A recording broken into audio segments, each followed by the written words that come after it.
দীর্ঘ প্রতীক্ষার অবসান ঘটিয়ে আজ নবম পে স্কেল নিয়ে এক অভাবনীয় এবং বিশাল সুখবর নিয়ে এলেন বর্তমান সরকারের নতুন অর্থমন্ত্রী আমির খসরু।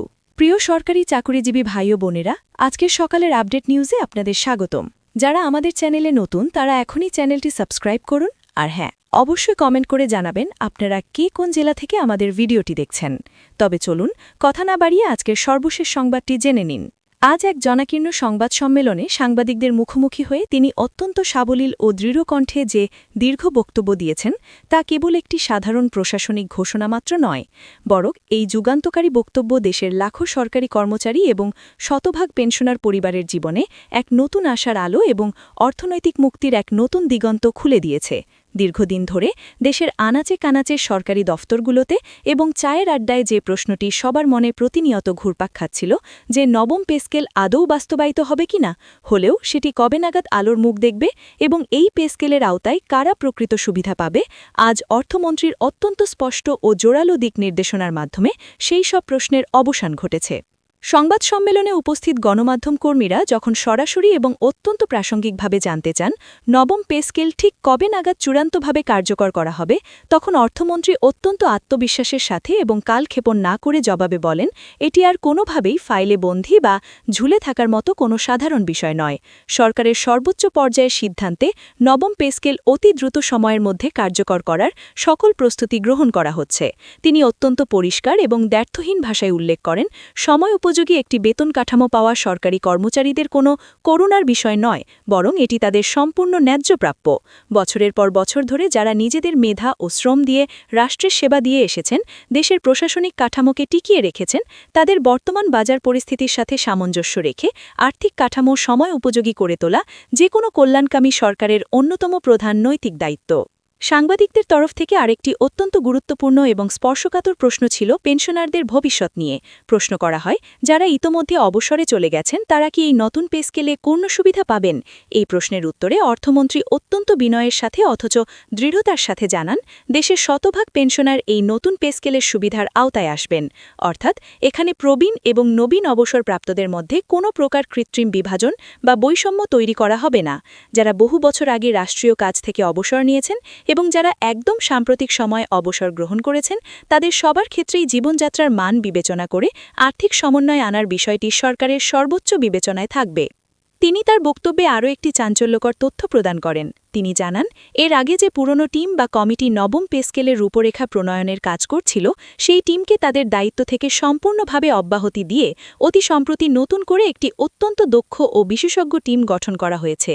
কারণ বর্তমান সরকার চায় সম্পূর্ণ আমলাতান্ত্রিক জটিলতা মুক্ত, অত্যন্ত দ্রুত কার্যকর এবং দেশের অর্থনীতির সাথে সামঞ্জস্যপূর্ণ একটি বাস্তবসম্মত প্রস্তাব।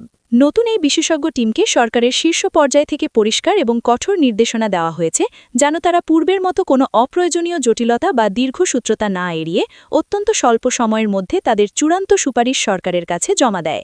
এখন স্বাভাবিকভাবেই জনমনে প্রশ্ন তৈরি হয়েছে যে হঠাৎ করে কেন এই নতুন টিমের প্রয়োজন হল। বিভিন্ন নির্ভরযোগ্য মহল এবং মন্ত্রণালয়ের ভেতরের সূত্র থেকে শোনা যাচ্ছিল যে আগের কমিটি পে স্কেলের কাঠামোগত বিশ্লেষণে চরম ধীরগতি দেখাচ্ছিল। দেশের বিভিন্ন স্তরের সরকারি কর্মচারীদের তথ্য সংগ্রহ, এই পে স্কেল বাস্তবায়নের সরকারের ওপর কী পরিমাণ আর্থিক প্রভাব পড়বে তার চুলচেরা বিশ্লেষণ এবং সবচেয়ে জটিল বিষয় হিসেবে পরিচিত গ্রেড পুনর্বিন্যাসের মতো অত্যন্ত গুরুত্বপূর্ণ বিষয়গুলোতে তাদের কাজের অগ্রগতি একদমই আশানুরূপ ছিল না। তাই সরকার সময় নষ্ট না করে সম্পূর্ণ নতুন উদ্যমে এবং নতুন পরিকল্পনা নিয়ে কাজ শুরু করতে চায়। নবম পে স্কেল চূড়ান্তভাবে কার্যকর হলে সরকারি চাকুরিজীবীদের জীবনে ঠিক কী ধরনের ইতিবাচক পরিবর্তন আসতে পারে, এই নিয়ে ইতোমধ্যে কর্মচারী মহলে এবং বিভিন্ন দফতরে ব্যাপক আলোচনা ও উদ্দীপনা শুরু হয়েছে। সাধারণত একটি নতুন পে স্কেলের অংশ হিসেবে মূল বেতন বৃদ্ধি, বার্ষিক ইনক্রিমেন্টের হার পুনর্নির্ধারণ, সময়ের সাথে তাল মিলিয়ে বিভিন্ন ভাতা সমন্বয় এবং গ্রিড কাঠামোর যৌক্তিক পুনর্বিন্যাস এসব বিষয়ই সবচেয়ে বেশি গুরুত্ব পেয়ে থাকে। বিশেষ করে নিম্ন ও মধ্যম গ্রেডের কর্মচারীরা যারা বর্তমান বাজার দরের কষাঘাতে সবচেয়ে বেশি জর্জরিত, তারা বুক ভরা আশা নিয়ে প্রত্যাশা করছেন যে এবার অন্তত তাদের প্রতি হওয়া পূর্বের সকল বৈষম্য কমিয়ে একটি অত্যন্ত ভারসাম্যপূর্ণ এবং মানবিক বেতন কাঠামো তৈরি হবে। অন্যদিকে পেনশনারদের ক্ষেত্রে সবচেয়ে বড় এবং যৌক্তিক প্রত্যাশা হল তাদের পেনশন হার সম্মানজনকভাবে বৃদ্ধি করা। বর্তমানে নিত্য প্রয়োজনীয় দ্রব্যের বাজার দর, জীবন রক্ষাকারী ওষুধের দাম ও চিকিৎসা ব্যয় এবং সামগ্রিক জীবনযাত্রার খরচ বহুগুণে বেড়ে গেছে। এই রূঢ় বাস্তবতায় দাঁড়িয়ে পুরনো এবং সেকেলে পেনশন কাঠামো অনেক বয়স্ক মানুষের জন্য এক অবর্ণনীয় মানসিক ও আর্থিক চাপ তৈরি করছে। অর্থমন্ত্রী তার বক্তব্যে খুব স্পষ্টভাবেই ইঙ্গিত দিয়েছেন, প্রবীণ নাগরিকদের এই অসহায়ত্বের বিষয়টি সরকার অত্যন্ত গুরুত্ব ও সংবেদনশীলতার সাথে বিবেচনা করছে। সামষ্টিক অর্থনীতির দৃষ্টিকোণ থেকেও নবম পে স্কেল বাস্তবায়নের বিষয়টি অত্যন্ত গুরুত্বপূর্ণ এবং সুদূরপ্রসারী। এটি সত্যি যে একটি নতুন পে স্কেল বাস্তবায়ন মানেই সরকারি কোষাগার থেকে বিশাল অঙ্কের অর্থব্যয় বৃদ্ধি পাওয়া। তবে অর্থনীতিবিদরা মনে করেন, একই সাথে এটি বাজারে মানুষের ভোগ ব্যয় বাড়িয়ে দেশের সামগ্রিক অর্থনীতিতে অত্যন্ত ইতিবাচক প্রভাব ফেলতে পারে। হাজার হাজার কর্মচারীর হাতে যখন অতিরিক্ত অর্থ আসবে, তখন স্বাভাবিকভাবেই বাজারে কেনাকাটা ও লেনদেন বহুগুণে বেড়ে যাবে। এই বর্ধিত চাহিদা দেশের মুদি দোকান থেকে শুরু করে বড় বড় ব্যবসা বাণিজ্য সবকিছুকেই দারুণভাবে গতিশীল করে তুলবে, যা পরোক্ষভাবে রাষ্ট্রের অর্থনীতিকেই শক্তিশালী করবে। অর্থমন্ত্রী তার আবেগপূর্ণ বক্তব্যে আরও বলেন, পে স্কেল প্রদান করাটি শুধু কাগজি অর্থের হিসাব বা লেনদেনের বিষয় নয়, এটি রাষ্ট্রের পক্ষ থেকে তার কর্মচারীদের প্রতি সম্মান ও স্বীকৃতির একটি বড় নিদর্শন। সরকারি কর্মচারী হলেন একটি দেশের প্রশাসনিক ও রাষ্ট্রীয় কাঠামোর মূল ভিত্তি, আর পেনশনাররা হলেন সেই সব সম্মানিত মানুষ যারা তাদের জীবনের ও কর্মজীবনের সেরা এবং সবচেয়ে বেশি উৎপাদনশীল সময়গুলো রাষ্ট্রের নিরলস সেবায় ব্যয় করেছেন। আজ তাদের শেষ বয়সে এসে তাদের প্রতি রাষ্ট্রের যে দায়বদ্ধতা রয়েছে তা কোনোভাবেই অস্বীকার করার বা এড়িয়ে যাওয়ার সুযোগ নেই। নতুন গঠিত বিশেষজ্ঞ টিম ইতোমধ্যে সারা দেশ থেকে তথ্য সংগ্রহ, সরকারের বাজেটের ওপর আর্থিক প্রভাব বিশ্লেষণ এবং পে স্কেল বাস্তবায়নের একটি সম্ভাব্য এবং যৌক্তিক সময়সীমা নির্ধারণের জন্য পুরোদমে কাজ শুরু করে দিয়েছে। ঠিক কতজন কর্মরত কর্মচারী এবং কতজন পেনশনার সরাসরি এই নতুন কাঠামোর আওতায় আসবেন, কোষাগার থেকে মোট আর্থিক ব্যয় ঠিক কত হাজার কোটি টাকা হতে পারে এবং এত বিশাল অঙ্ক একবারে না দিয়ে ধাপে ধাপে বাস্তবায়ন করা বেশি যুক্তিসঙ্গত হবে কিনা, এসব অত্যন্ত জটিল বিষয়ে এখন নিবিড়ভাবে খতিয়ে দেখা হচ্ছে। এছাড়া গ্রেড বৈষম্য কমানো বর্তমানে সবচেয়ে বেশি আলোচিত এবং দাবিকৃত একটি বিষয়।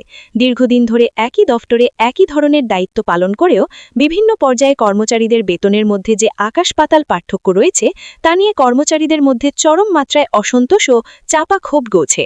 নতুন কাঠামোর মাধ্যমে এই বৈষম্যের বিষয়টি চিরতরে সংশোধনের জোর দাবি উঠেছে।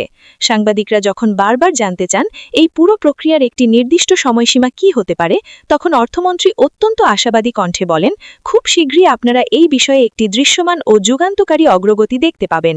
যদিও তিনি কৌশলগত কারণে নির্দিষ্ট কোনো তারিখ ঘোষণা করেননি, তবে তার শারীরিক ভাষা ও বক্তব্য থেকে স্পষ্ট বোঝা যায় যে পুরো প্রক্রিয়াটি এখন একেবারে চূড়ান্ত পর্যায়ে নিয়ে যাওয়ার জন্য জোর প্রস্তুতি চলছে।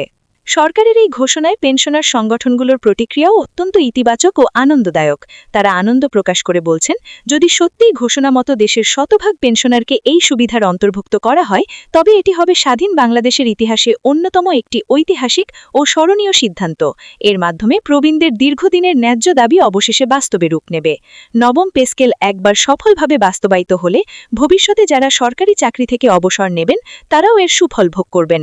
অর্থাৎ এটি শুধু বর্তমান কর্মরতদের সাময়িক তুষ্ট করার জন্য নয়, বরং ভবিষ্যৎ প্রজন্মের সরকারি চাকুরিজীবীদের জন্য একটি শক্তিশালী ও স্থায়ী আর্থিক কাঠামো তৈরি করবে। এখন সবার কাছে সবচেয়ে গুরুত্বপূর্ণ ও আগ্রহের বিষয় হল সরকারের দেওয়া এই প্রতিশ্রুতির দ্রুত বাস্তবায়ন। সরকারি মহলে ব্যাপক আশাবাদ তৈরি হলেও সবাই এখন তীর্থের কাকের মতো অপেক্ষা করছে যেন দ্রুত গ্যাজেট বা সরকারি প্রজ্ঞাপন প্রকাশ হয় এবং মাঠ পর্যায়ে তা কার্যকর করার জন্য স্পষ্ট নির্দেশনা জারি হয়। কারণ সবাই জানেন যে বড় বড় ঘোষণার চেয়ে সেই ঘোষণার সঠিক বাস্তবায়নই হল সবচেয়ে বড় এবং কঠিন কাজ। এই সম্পূর্ণ প্রেক্ষাপটে দাঁড়িয়ে আরেকটি বিষয়ও অত্যন্ত স্পষ্ট হয়ে উঠেছে যে বর্তমান সরকার এবার আর কোনো তালি দেওয়া বা আংশিক সমন্বয়ের পথে হাঁটতে চায় না, বরং তারা চায় একটি পূর্ণাঙ্গ, ত্রুটিমুক্ত ও স্থায়ী পে স্কেল কাঠামো উপহার দিতে। অর্থমন্ত্রী তার কথায় স্পষ্ট ইঙ্গিত দিয়েছেন, বিশেষজ্ঞদের দিয়ে এমন একটি আধুনিক পে স্কেল তৈরি করা হবে যা আগামী বেশ কয়েক বছর অত্যন্ত স্থিতিশীল থাকবে এবং প্রতি বছর বছর এর কোনো সংশোধনের প্রয়োজন হবে না। অর্থাৎ সরকারের এই পরিকল্পনাটি পরিচালিত হচ্ছে একটি অত্যন্ত সুদূর প্রসারী ও দীর্ঘমেয়াদী দৃষ্টিভঙ্গি থেকে। ভিডিওটি খুবই জরুরি, তাই দয়া করে সবার সাথে ভিডিওটি শেয়ার করতে ভুলবেন না আর নতুন ভিডিও আপডেট পেতে এখনই চ্যানেলটি সাবস্ক্রাইব করুন।